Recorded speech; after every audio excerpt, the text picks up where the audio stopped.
Tres.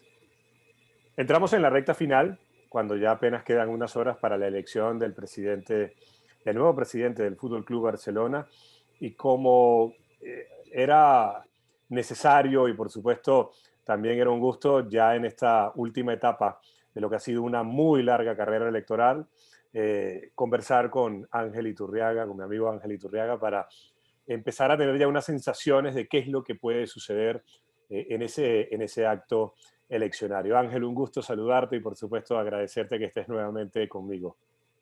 Siempre un placer verte, Ignacio, y ya sabes que para mí es un gusto estar contigo y charlar un rato de estos temas que tanto nos apasionan.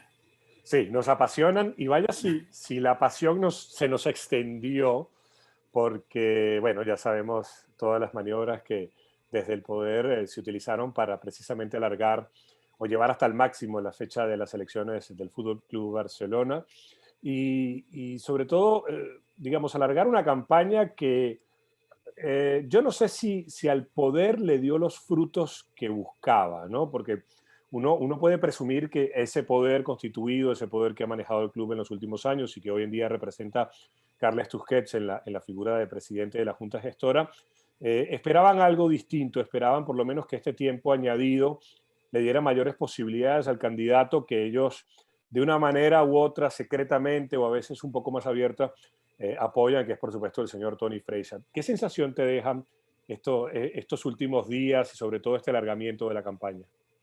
Sí, como bien dices, da la sensación de que este alargamiento tenía mucho más que ver con una táctica electoral que con razones que tuvieran que ver con la pandemia, realmente. Hemos visto que en muchos países se han podido organizar para que voten millones de personas como para que no pudieran votar aquí un número que no excederá mucho de 30 a 40 mil personas que votarán físicamente, tirándolo muy por lo alto, ¿no? Pensando que casi 20.000 han votado ya a través del correo. Entonces, efectivamente, da la sensación más de un tema táctico y creo que no les ha salido bien, porque, bueno, nunca lo vamos a saber hasta el domingo, ¿no? Tendremos que esperar el domingo para saberlo bien, pero da la sensación que no, y mucho menos cuando ha explotado el Bartugate, que a mí no me gusta llamarlo Barçagate, para mí es el Bartugate, porque el Barça es una institución que está muy por encima de las personas que puntualmente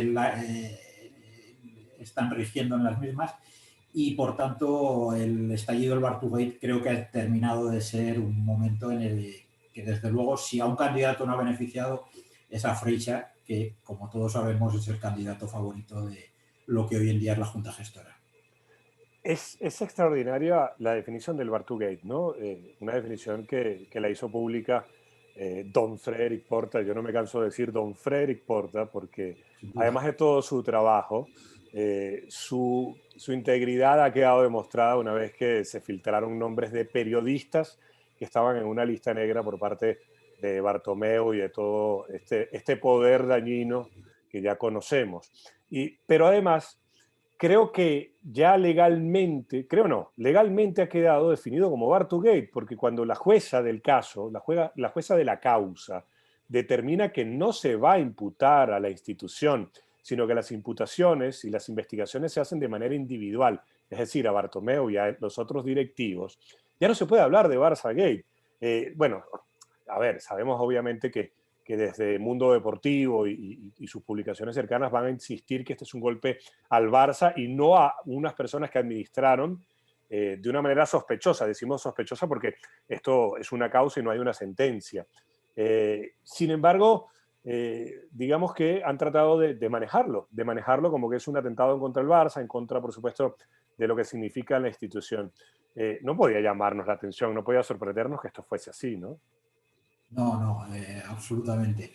Y te doy toda la razón. Es verdad, desde un lado nos van a hacer ver que el perjudicado de esta cuestión es el Barça y el perjudicado de toda esta cuestión es el Barça, pero porque son estas personas concretas quienes supuestamente han podido meter la mano en la caja, quienes supuestamente han contratado a estas empresas, y vamos a decir supuestamente, como dices, porque todavía no se ha juzgado, quienes han contratado a estas empresas para difamar a todas las personas que no fueran afines a ellos, ¿no? y al final estamos viendo unas listas negras que nos remontan a los peores tiempos del macartismo, ¿no? Sí. Mira que es triste que tengamos que recordar a las nuevas generaciones que era el macartismo a través del fútbol, ¿no? Cuando, en teoría, lo que es la esencia del fútbol no podría estar más lejos de este tipo de cuestiones, ¿no? Pero como sabemos, el fútbol siempre está muy vinculado a lo político, para lo bueno y para lo malo, y en este caso es en el sentido más negativo, ¿no? Y desde luego esta creación de listas negras para mí no deja de ser ya un poco el epílogo de esta década ominosa. Para mí es la década ominosa de la historia del Fútbol Club Barcelona, en la que se ha dilapidado al mejor equipo en lo deportivo de toda la historia, el equipo de fútbol. Con el equipo de básquet prácticamente ha pasado lo mismo, con la que el club ha quedado absolutamente hundido en lo económico y hay una ruptura social que prácticamente tampoco tiene precedentes, ¿no? Por tanto, prácticamente hemos pasado de ser un transatlántico a ser casi, y pensando en este tipo de comportamientos, yo pensaba un barco pirata casi, ¿no? De un transatlántico a un barco pirata. Se me ocurría un poco esta mañana pensando en el tema. La verdad que es lamentable. Das una definición que es muy interesante, ¿no? Que es digamos, el punto final, el último arrebato de esta década nefasta, de esta década funesta. Y mi pregunta va dirigida a cómo queda el nuñismo. Porque en sociedades de avanzada, ni siquiera cuando han pasado por terremotos sociales de tamaña magnitud,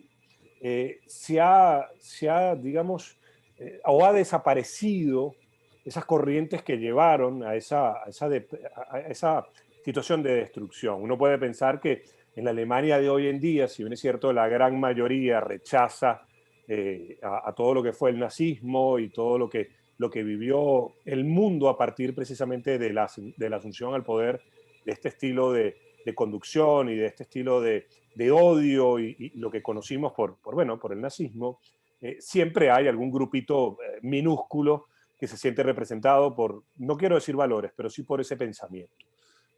¿Cómo ves al nuñismo después de todo esto? Porque aun cuando Núñez, esta destrucción no fue tal. Hubo una destrucción, hubo un mal manejo del club, un aprovechamiento del club para sacar básicamente ventaja de manera particular, pero a esto no se había llegado. Y sabemos que estos son los hijos directos del nuñismo. ¿Cómo sientes que queda el nuñismo después de todo esto? Sí, desde luego a este punto no se había llegado. Yo también coincido en que no se había llegado ni siquiera en la época de Gaspar, ¿no? Gaspar fue un muy mal gestor, pero desde luego desde el punto de vista ético no tuvo comportamientos al nivel de lo que estamos viendo, ¿no? En cuanto, retomando lo que tú hablabas de los valores, etcétera, ¿no? En ese sentido, Gaspar se equivocó en decenas de cosas, pero no se le puede echar mucho en cara en cuanto a valores, al menos en su época como presidente, o no tanto como lo que estamos viendo en esta época, ¿no? Y creo que el nuñismo queda, diría, si estuviéramos hablando de agricultura, en barbecho, ¿no? O sea, el nuñismo nunca muere. Yo creo, además, si algo tienes que es capaz de reinventarse, ¿no? Es capaz de reinventarse a través de las personas. A mí me gusta decir que el nuñismo es una especie de monstruo multicéfalo, es un monstruo con muchas cabezas, en las que a lo mejor le puedes ir cortando unas cabezas, pero siguen emergiendo otras, aparecen otras y nos aparece de una forma u otra, pero siempre llega. Y en este caso, y además, no es que nosotros lo definamos así, sino que él mismo lo hace. Toni Freixas se autodenomina nuñista, él mismo lo dice y desacomplejadamente además. O sea, él mismo dice que es nuñista, ¿no? Y fíjate, aun en el momento que hemos llegado, alguien que ha sido directivo de Rosell y Bartomeu que se autodenomina nuñista, en un momento que parecen los estertores del nuñismo, y aún así Freixas llega a pasar el corte, ¿no? Y ya veremos si puede alcanzar la segunda posición, que yo pienso que no, pero quién sabe, ¿no? Quién sabe, ese voto por correo bastante oculto, quizás de personas mayores, etcétera, ese voto más conservador, si posiblemente puede ir a Toni Freixas y se puede acercar al segundo puesto. No lo sabemos, ¿no? Vamos a esperar al domingo, pero es un escenario posible, y que aún en el peor de los casos el nuñismo todavía esté ahí, nos habla de la fuerza que tiene y de que yo estoy seguro que en 6 años será capaz de reinventarse de otra manera, posiblemente con otras caras, que no dejarán de ser los hijos o los nietos de aquellos, pero será capaz de reinventarse y de volver a optar a la presidencia del Barça. Ahora que lo mencionas, yo tengo una sensación, no es más que eso, que ese nuñismo, más los errores comunicacionales que ha tenido Víctor Font, porque yo creo que Font tiene un equipo muy positivo en muchos casos, muy valorado, pero él como individuo ha cometido una serie de errores en la campaña de comunicar, de mostrarse en ciertos aspectos que creo que le pueden costar el segundo puesto. Yo si tuviera que apostar, cosa que no hago, si tuviera que jugarme algo, a mí me da la sensación de que Freixas sale segundo.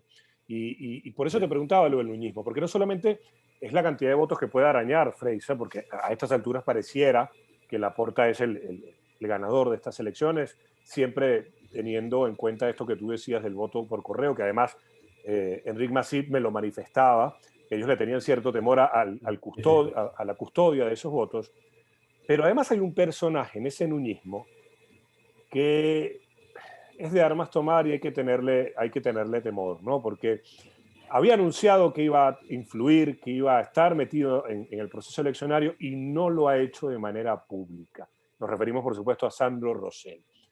Por eso iba mi cuestionamiento hacia cómo queda el nuñismo, porque yo a Rosell no lo veo como un tipo totalmente retirado de esto. Yo más bien lo veo como un tipo muy calculador, que está a la espera de cuándo va a reclamar su sitio, que es un sitio además que sabemos que tiene votos por precisamente ser un afín al nuñismo. ¿Qué sensación te deja este Rosell que había prometido algo y que hoy en día, por lo menos hasta el momento, no ha dicho aquí estoy yo?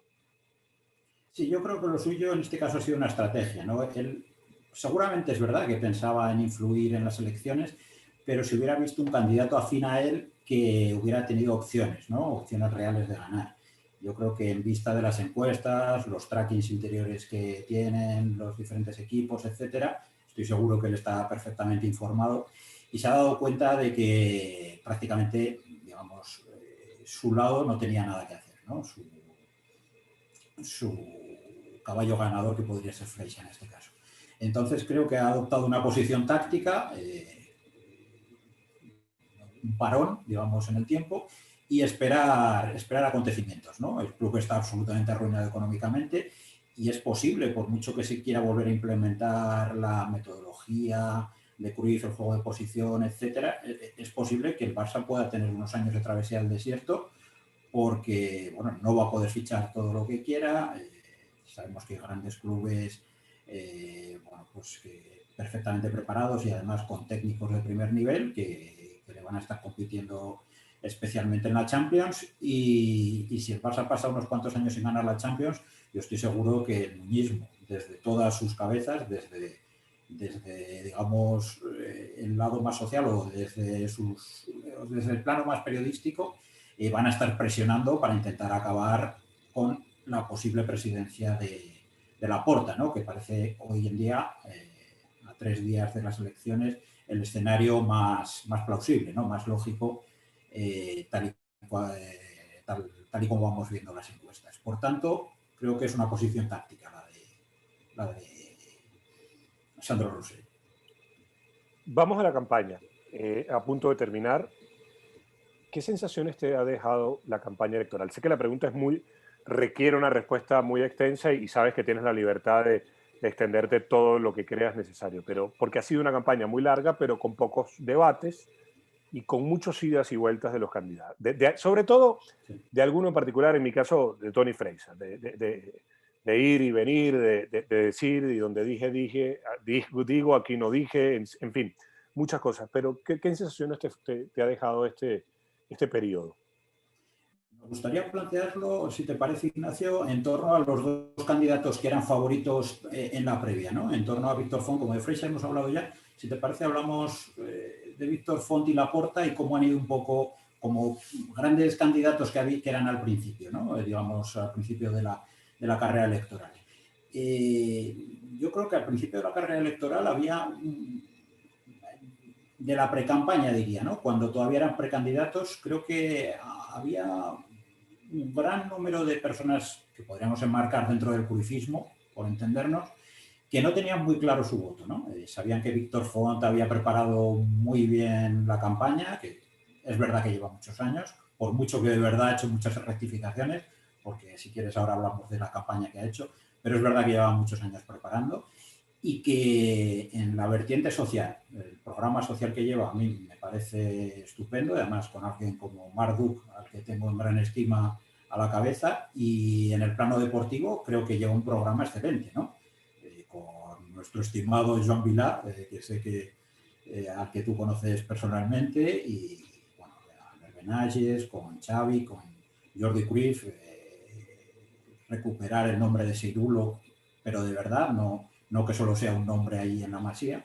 Por tanto, nombres totalmente reconocibles y con los que absolutamente ningún culé podría estar en desacuerdo. Y además una estructura bien montada.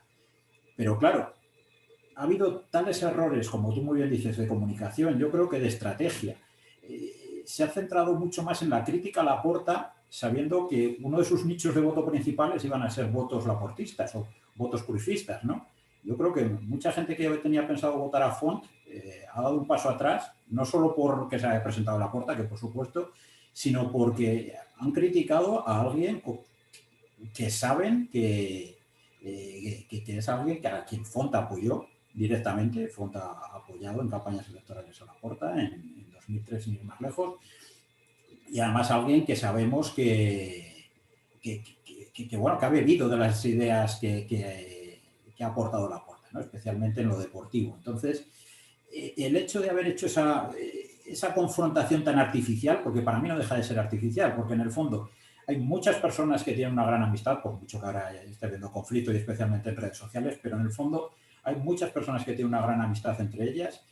El hecho de que la campaña se haya hecho tan larga, y creo que el hecho de haber rectificado tantas veces desde el lado de Víctor Font ha hecho que prácticamente Laporta haya ganado sin tener que demostrar demasiado. Casi, como diría Lenio Herrera, sin bajarse del autobús, ¿no?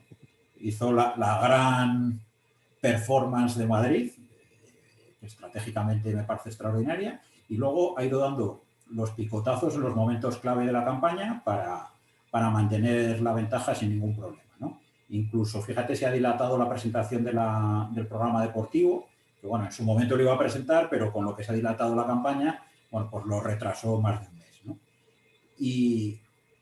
Y cómo, digamos, que prácticamente no le ha hecho falta entrar al trapo de lo que han ido diciendo el resto de candidatos, sino que simplemente se ha apoyado, en el caso de Laporta, se ha apoyado en su experiencia, se ha apoyado en su carisma y ha esperado los errores de los demás, ¿no? Que casi han ido cayendo como tal. Ya digo, a mí es que incluso me da pena el hecho de la campaña, de la estrategia de la campaña que ha hecho el equipo de Víctor Font, porque creo que tiene mucho mejor proyecto de lo que se ha podido ver, casi porque se ha buscado el conflicto para intentar recortar distancias. Y creo que eso ha hecho que incluso se hayan ensanchado las distancias respecto al equipo de Laporta.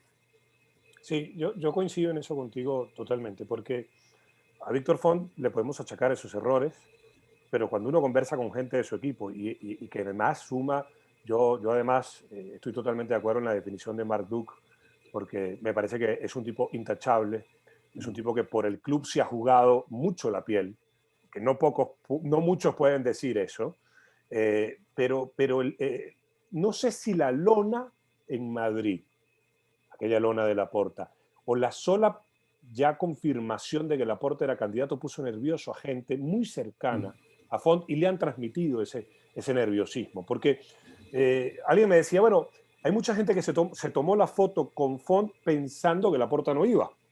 Y cuando Laporta se presenta, porque claro, hay que recordar que Laporta se tomó mucho más tiempo del que a veces, o del que algunos esperaban para decidir que, o para comunicar públicamente que iba como precandidato, que después de esa foto hubo muchos que se arrepintieron, porque vieron que Laporta se presentaba y decía, a ver, que no queremos que nos señalen como fontistas, sino queremos que nos recuerden como activos del club. Entonces, en ese ir y venir de Font, yo baso mi presunción, que es eso, nada más, de que Freisa le puede disputar el segundo puesto. Ahora, en esa campaña de Laporta, ¿qué ves en la campaña de Laporta que ha podido ser positivo o negativo, teniendo en cuenta que Laporta es un personaje que levanta pasiones para bien o para mal? Efectivamente, empezaría por esto último que dices. Laporta, eso, como todos los sismos, ¿no? O tiene gente muy afín o gente muy contraria. Ya sabemos que dentro del entorno azulgrana tienen muchos enemigos, pues en el nuñismo, como fundador y líder del Elefant Blau en su momento, aquella plataforma de oposición, para quienes sean más jóvenes que no puedan conocer esto, una plataforma de oposición que intentó derrocar a Josep Lluís Núñez. Y desde entonces, bueno, él tiene creados muchos enemigos dentro de, digamos, el sector más nuñista y, por supuesto, en todo el grupo mediático en el que está el mundo deportivo, etcétera, ¿no? Entonces, sabemos que esto, bueno, todo lo que tienen con el grupo Godó, ¿no? Entonces, sabemos que son dos enemigos con los que cuenta Laporta. Parece que ha taimado un poco las relaciones, parece que se han relajado un poco, al menos en esta campaña. No se ha visto tanta beligerancia desde el grupo Godó contra Laporta, seguro que porque intentarán sacar rédito en un futuro. Y yo creo que, de hecho, esa falta de beligerancia extrema, diría, desde el grupo Godó, ya nos hace pensar que en todas las encuestas tienen muy claro que Laporta gana, ¿no? Y entonces, bueno, pues el grupo Godó ahora lo que intentará será volver a conseguir réditos de Fair Club, que es algo que buscan siempre, e intentar influir dentro del club, algo que posiblemente con Laporta tocarán en hueso, ¿no? Porque él ya los ha sufrido en su momento. No digo que no intentará tener una relación más relajada que hace 14, 15 años, porque era casi insostenible, pero tampoco creo que les vaya a dar ningún privilegio en absoluto, para que lo contrario. Entonces, bueno, yo creo que Laporta, también desde su punto de vista, su estrategia ha sido prácticamente moverse lo menos posible, ir presentando sus proyectos, que la verdad que la estrategia desde los otros candidatos de decir que no tiene proyecto Laporta, hombre, yo me he descargado los proyectos, la verdad que el proyecto es potente. Te puede gustar o no, como todos, ¿no? Y es discutible, como todo. Pero, hombre, el proyecto hay. Y, por ejemplo, las presentaciones que vimos de la estructura deportiva, es verdad que no teníamos un organigrama con nombres. Y Laporta ya explicó por qué no lo hacía, ¿no? Porque hoy en día ya hay un organigrama y no quería remover. Pero además que entre líneas todos pudimos entender qué nombres iban a estar. Pero la presentación que hizo, por ejemplo, Xavier Budó o la presentación que se hizo de la inteligencia artificial, bueno, no es algo que se improvise de un día para otro, ¿no? O sea, era muy, muy completa, con muchas aristas y en la que hay muchas personas implicadas, de las que, bueno, me he ido enterando de algunas que son personas absolutamente preparadas. Entonces, ya digo, la estrategia desde la oposición es decir que no tiene proyecto, pero yo creo que sí que lo tiene. Lo que pasa es que ha elegido bien el timing a la hora de ir presentándolo, mientras que Font y Freixa, lógicamente, como venían por detrás en la carrera, pues han intentado presentarlo todo a toda prisa para intentar recortar, ¿no? Creo que no dejan de ser, en ese sentido, estrategias lógicas de todos. Hay un nombre, o la ausencia de un nombre, por las causas naturales, me refiero a Johan Cruyff, a mí me hace, digamos, no levantar sospechas, pero sí guarda, porque en la presidencia anterior siempre estuvo Johan Cruyff para una asesoría, para una palabra justa. Estamos hablando del tema futbolístico, obviamente. Pero la sensación que me quedó es que Jordi Cruyff va a ir con Laporta igualmente. Si ganara Font, obviamente ya ha trabajado. Y eso me tranquilizó un poco. Me tranquilizó un poco porque al final del día, Jordi no es Johan, pero es un gran defensor de aquello. Y es un tío con mucha experiencia que conoce mucho el mundo y que va a defender una manera de jugar. No porque Laporta no lo haga, sino porque le va a evitar a Laporta ser el coche de choque ante posibles desviaciones que siempre van a aparecer, porque obviamente habrán directivos o entrenadores o altavoces que quieran partir por otro camino. ¿Tienes la sensación de que Jordi Cruyff va? Sí, y además, sabiendo quién lo dijo, que fue Uriol Domenech, quien dio, digamos, la exclusiva, lo que hizo Uriol Domenech por sus contactos y porque además no se va a mojar si no lo tiene todo atado, y además, bueno, por su cercanía a la familia Cruyff, vamos, lo daría al 100%, ¿no? O sea, al 99,9%, que va como secretario técnico. Parece que la estructura va a ser un director de fútbol, que se va a denominar así, digamos, sería un cargo más ejecutivo, que sería Mateu Alemany, y Jordi sería el secretario técnico, quedando Alexandre y Benayes en la masía, ¿no? O sea, lo que es la estructura básica parece que sería esa. Y ahí sí que ya tendríamos la duda del técnico. Lo que pasa que creo que si los resultados van bien, me temo que Koeman seguirá al menos una temporada más. Y si no, bueno, pues ya sí que podríamos discutir sobre quién podría ser el técnico y quién podría estar pensando Jordi Cruyff, ¿no? En quién podría estar pensando Jordi Cruyff. Ya quiero ir a lo futbolístico, pero no quiero olvidar algo. Laporta se ve un poco más diplomático, un poco más sereno, obviamente, a la hora de elegir sus disputas. Y hay algo que a mí me... Tengo una idea, ¿no? Tengo una idea que me viene rondando. Normalmente le pedimos o se le exige a estos presidentes, cuando son electos y cuando entran en el club, que levanten las alfombras. Que, digamos, básicamente expliquen cómo se manejó el club antes de que ellos llegaran. Normalmente lo que se pide es señalar esto se hizo mal, el dinero fue para tal lado, se malgastó de esta manera. Yo creo que Laporta, abogado al fin, y un tipo con conocimiento y con contactos, pareciera tener muy en claro que no está ante la posibilidad, ante la necesidad de hacer eso, porque eso lo va a hacer un juzgado. Porque los mozos de escuadra ya han entrado 2 veces al club, ya han detenido para que prestaran declaración a estos personajes, incluyendo a José María Bartomeu. Yo creo que Laporta en este momento está muy claro y dice, no seré yo quien lo haga, porque no, ya lo van a hacer otros por mí. Entonces yo me puedo dedicar, sobre todo en este momento de tanta dificultad, a ser más presidente que nunca, a aplicar las soluciones, a aplicar las teorías de choque, las teorías de choque, las terapias de choque, y por supuesto, bueno, a dedicarme a entender y a sacar conclusiones de si Koeman debe seguir o no debe seguir. Pero esto es una especulación mía a partir de que es la justicia ordinaria la que está entrando en el club y la que está haciendo la investigación. Sí, hombre, yo lo que sí que creo que harán será una auditoría, porque bueno, siempre que entra un presidente se hace una auditoría, ¿no? Una nueva junta que vaya a gobernar el club. Sí que harán esa auditoría y bueno, lo que salga de ahí, bueno, pues veremos si se judicializa o no. Pero sí que parece que no está muy por la labor de judicializarlo todo o sobre todo de ejercer o de plantear una acción de responsabilidad como la que le plantearon de manera injusta a él en la época de Rosell. Parece que no está tanto por el lado de la revancha como por mirar al futuro, ¿no? Y al menos en sus declaraciones es de lo que ha hablado en todo momento. Y desde luego en este momento, como tú muy bien dices, ahora lo que necesita el club es una terapia de choque en los primeros meses, en lo económico, en lo social.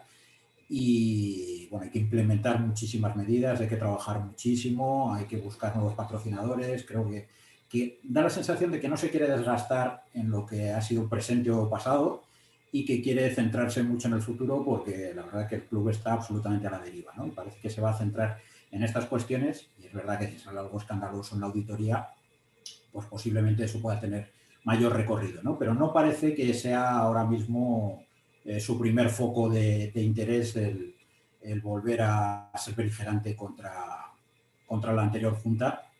Yo creo que por centrarse en avanzar, ¿no? Tal y como está la situación en este momento. Hace pocas horas el equipo dio vuelta a una eliminatoria que parecía sentenciada. Lo hace con una serie de valores de los cuales se habla mucho en los medios, ¿no? Con mucho amor por la camiseta, mucha determinación, mucha voluntad y algún orden futbolístico, algún orden, porque también hay que darnos cuenta que el equipo también limitó al Sevilla nuevamente a pocas ocasiones de gol. Pero tras un partido como ese queda mucha emoción, se juzga mucho desde lo emocional, desde la pasión. Desde ahora sí, ya ha llegado el equipo y entonces ahora París, ¿no? Ahora hay que ir. Y uno dice, bueno, yo creo que Koeman ha hecho cosas muy positivas dentro de de este maremoto en el cual se encuentra el club, pero también hay que decir que este equipo sigue jugando a cosas muy diferentes a las que le hizo grande, ¿no? Y yo no sé si a Koeman se le va a juzgar tanto por los resultados, porque al final el resultado es la pasión, es lo que genera esta pasión y estas exageraciones, porque del resultado nace la hipérbole y somos hijos de la hipérbole y ahora estamos ante un gran Barça y ante un gran, en fin, todos estos adjetivos calificativos que hemos leído, cuando en realidad el equipo ha tenido unos momentos bastante llamativos y bastante graves, por decirlo de alguna manera, desde lo futbolístico.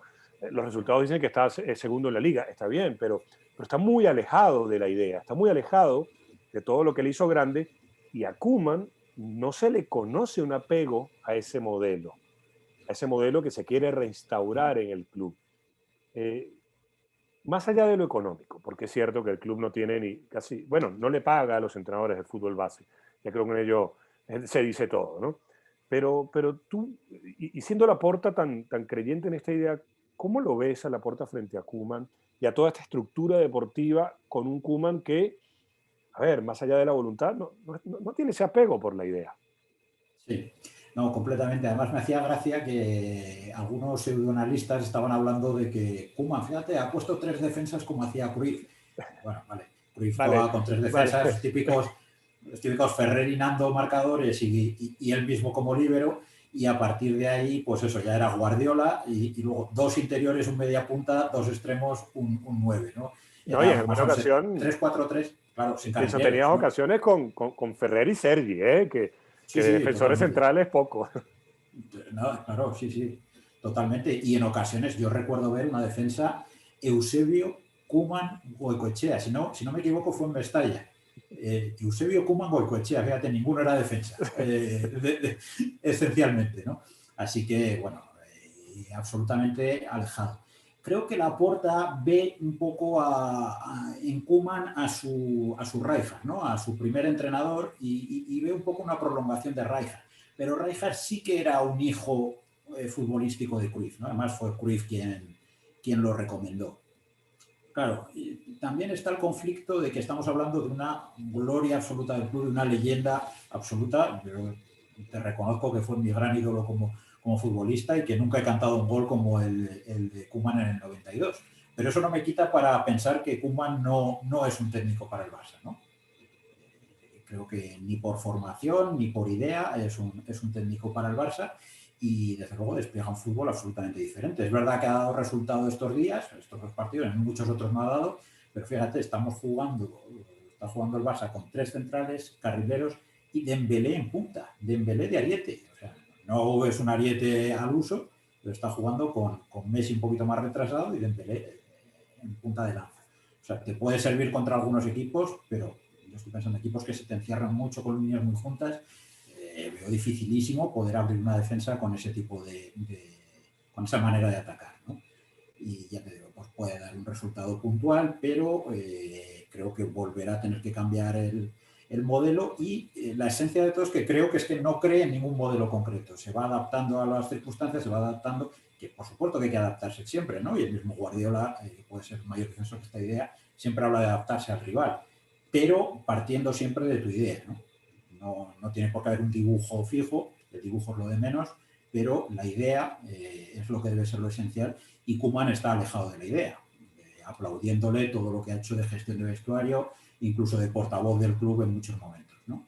Pero precisamente ahora que estamos en la victoria creo que es cuando hay que reivindicar que no debe ser el entrenador el año que viene y apostar pues, por un García Pimienta, por ejemplo, que sí que es alguien que defiende el modelo y que conoce perfectamente a los chicos de la casa. Si no es verdad que Koeman también ha apostado por unos cuantos y esto hay que aplaudirse. Pero ya te digo, yo apostaría por alguien que de verdad esté en esa idea. Coincido contigo, que el personaje quizás en toda esta discusión de posibles sustitutos a Koeman en caso de que se decida la no continuidad del ídolo holandés, porque también hay que recordar también, valga la redundancia, que es ídolo del club y eso no lo puede manchar nada. García Pimenta ha sido el gran olvidado, porque incluso hasta quisieron colocar algún medio informativo la opción de Arteta. Yo no me atrevería a decir que Arteta no es un técnico válido para el club, porque al fin y al cabo Arteta conoce cosas del juego de oposición, le gusta el juego de oposición. Una cosa es no poder ejecutarlo en el Arsenal, porque a ver, no lo vas a poder ejecutar en el Arsenal. Sin embargo, el gran olvidado ha sido García Pimenta. Y si hay alguien que ya demostró que se atrevería a decir mi entrenador es el que viene del B, es precisamente Laporta. Sí, sí, sí, sí, ya lo demostró con Pep. Y yo no sé si a García Pimienta, como se suele decir en Can Barça, se suele decir que le faltan padrinos, ¿no? Esto lo hemos comentado alguna vez también con Martí Perarnau, que le faltan padrinos, ¿no? A García Pimienta. Pues yo creo que es lo único que le falta. Si hubiera sido... García Pimienta pisó el primer equipo, pero bueno, de puntillas, no consiguió consolidarse. Si se hubiera consolidado en el primer equipo y hubiera vivido un par de años, 3 en el primer equipo, creo que ya hubiera dado el paso en algún momento. Pero sigue existiendo esa cuestión de que si no has sido leyenda como futbolista o no has ganado algo grande sino en otro equipo, no puedes coger el primer equipo. Y creo que es un error. Creo que es un error porque García Pimienta creo que tiene todo para ser el técnico ideal para reimplementar el juego de posición. Dicen, se lo comerían los jugadores. Tal.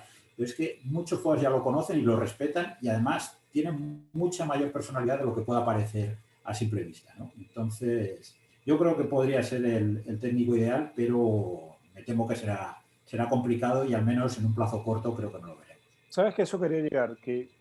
Porque nuestro admirado Ramón Besa alguna vez me dijo que en el vestuario del Barça es necesario que esos futbolistas también te admiren un poco. Que no te vean como un par y mucho menos te vean que bajen la cabeza para observarte. Quería preguntarte por eso. García Pimienta es un tipo respetado por algunos de los chicos que están en la historia. A ver, yo me atrevo a decir que Piqué le respeta y mucho, pero por otros que quizás también tienen poder. Claro, no sé hasta qué punto, por ejemplo, todos podemos estar pensando en Messi, si sigue el año que viene Messi, no sé qué vínculo puede tener Messi con García Pimienta, ¿no? Y sabemos que la relación de Messi con el técnico es un elemento fundamental para poner las bases del siguiente proyecto, ¿no? Entonces, es complicado saber hasta qué punto es esto. Y ahora mismo parece que Messi, que si bien empezó mal por el tema Luis Suárez con Koeman, parece que ahora se siente a gusto, ¿no? Y se le ve feliz en el equipo. Entonces, si sigue Messi y están contentos con Koeman, yo creo que van a tender a seguir con la leyenda de Koeman, intentar bueno, pues que vaya creciendo la nueva generación con Messi un poco de padre y que Koeman, digamos, sin ninguna sofisticación táctica, que no la tiene, porque bueno, no la tiene, pero intentar compensar esa sofisticación con gestión de vestuario, ¿no? O sea, digamos, eso sería optar un poquito más por el modelo del Real Madrid. También es verdad que si tenemos a Jordi Cruyff, tenemos a Laporta, etcétera, bueno, pues ellos, como hacía Chiqui en su momento con los diferentes, con Rijkaard, por ejemplo, bueno, pues le animará a practicar el juego de posición y desde el club se animará a esto y creo que veremos un Koeman más parecido. Estoy haciendo futuribles, pero creo que podemos ver un Koeman un poco más parecido a algo similar, a que ejecute un fútbol algo más similar al juego de posición que el que hemos visto esta temporada. Pero bueno, es un futurible que yo pensando claro, que no es lo mismo tener al lado a Bartomeu y a Vidal, que no te van a presionar nada en este sentido, que a Jordi y a Laporta, ¿no? Entonces, quiero pensar esto. Creo que más bien lo quiero pensar, porque estoy casi seguro que será Koeman el técnico elegido, de no ser que quizás pierdan la final, no lo sé. Yo coincido, yo creo que Koeman va a seguir porque además hay un tema digamos, no es el momento de que puedan pensar que todavía Xavi tiene algunos compromisos en Qatar y que no me refiero exclusivamente a su contrato como entrenador, sino que, a ver, en Qatar la figura de Xavi es sumamente importante, el Mundial se va a jugar en Qatar y obviamente necesitan aglutinar toda esa serie de caras reconocibles para seguirle dando impulso a un Mundial que ya tiene las suficientes polémicas como para que hubiese sido investigado a fondo por FIFA y además se le hubiera quitado el Mundial a Qatar, pero ya sabemos cómo pasan estas cosas en FIFA por debajo de la mesa. Está por terminar la campaña. Todos vemos a Laporta favorito. Tenemos alguna sensación en cuanto a Font, en cuanto a Freisa. ¿No te esperas algún manotazo de ahogado? Es decir, que aparezca Freisa con tengo firmado a Haaland, tengo firmado a Mbappé, no sé, cualquiera de estas cosas típicas de las de las carreras electorales, en las cuales también quieren inmiscuir a Laporta, pero Laporta ya había llegado, sí había llegado a un acuerdo con el Manchester United. Es decir, había hecho todo por lo legal, como se Legal, dice. sí, sí. ¿Pero no te esperas algún manotazo de última hora? Podría ser, pero no me lo espero, la verdad. No me lo espero, pero creo que por la situación, ¿no? Por la situación Ok. económica del club, por cómo está ahora mismo el mercado, etcétera, creo que va a ser complicado que ocurra.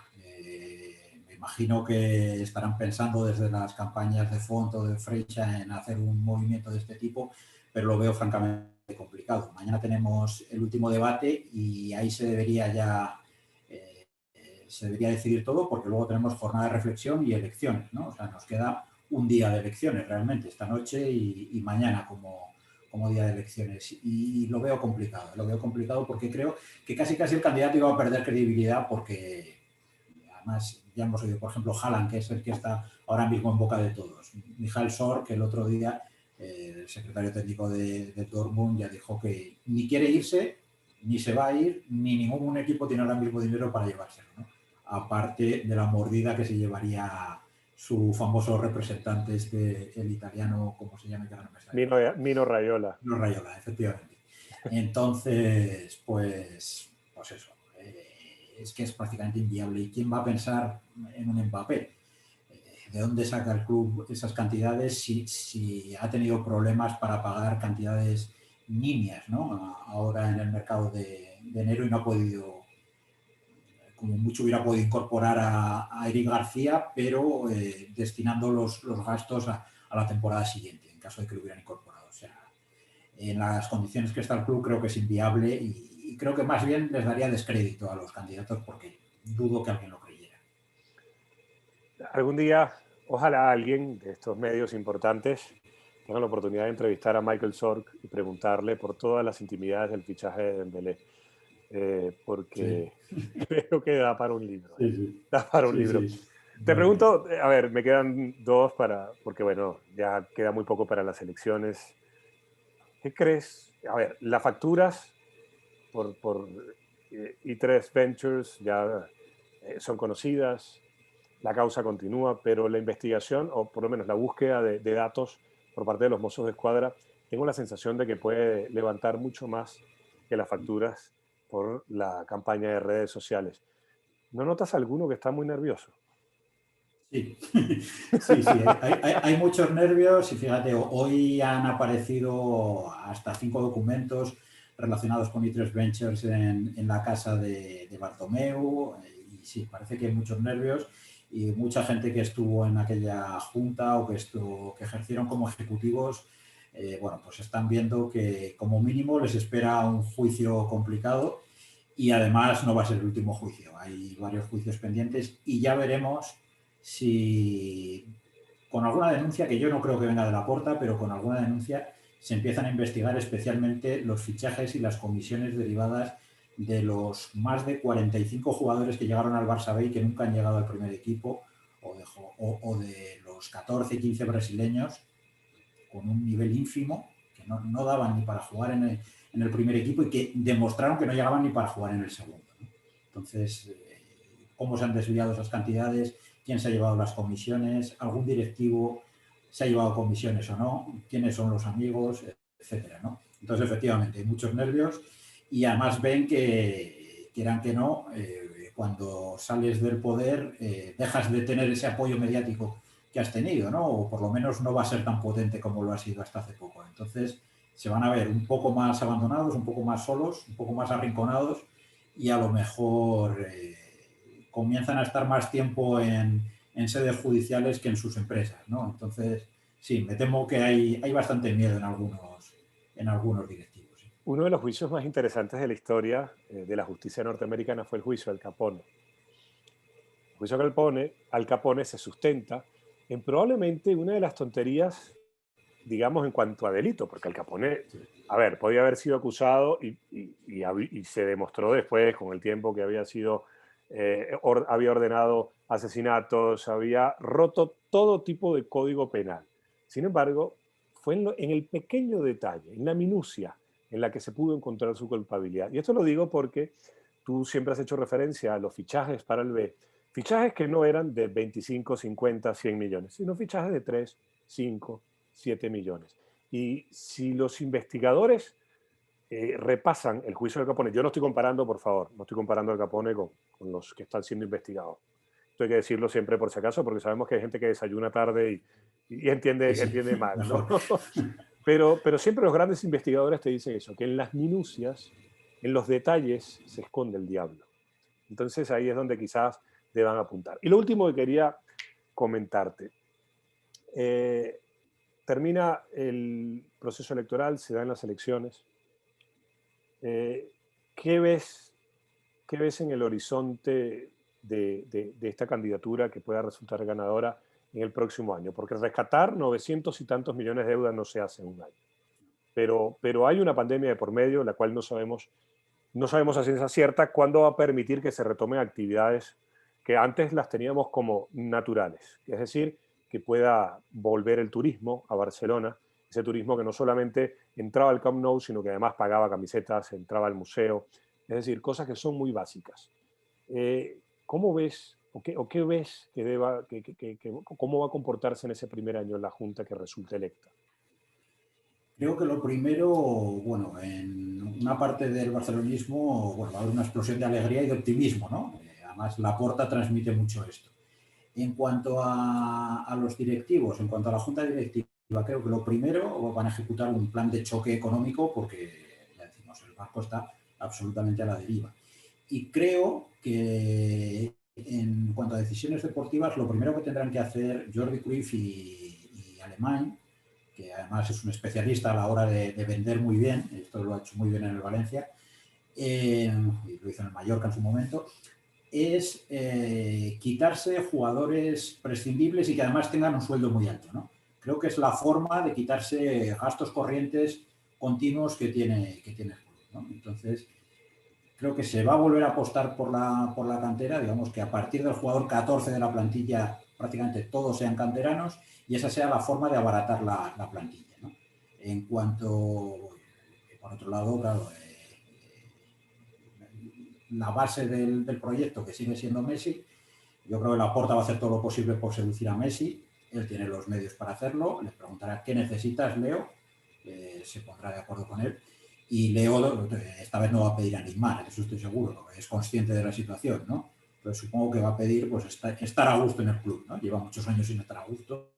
Creo que con poder sentirse a gusto, no solo en el vestuario, sino en la entidad, el volver a poder tener buena relación con las altas esferas, pues sería más que suficiente, ¿no?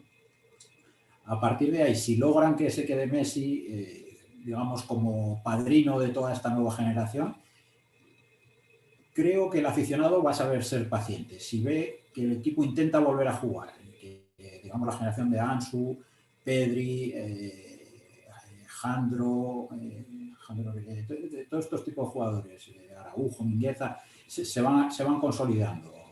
Comas, hay muchos jugadores que pueden dar el paso, ¿no? Alejandro Valdé, hay muchos jugadores que pueden dar el paso.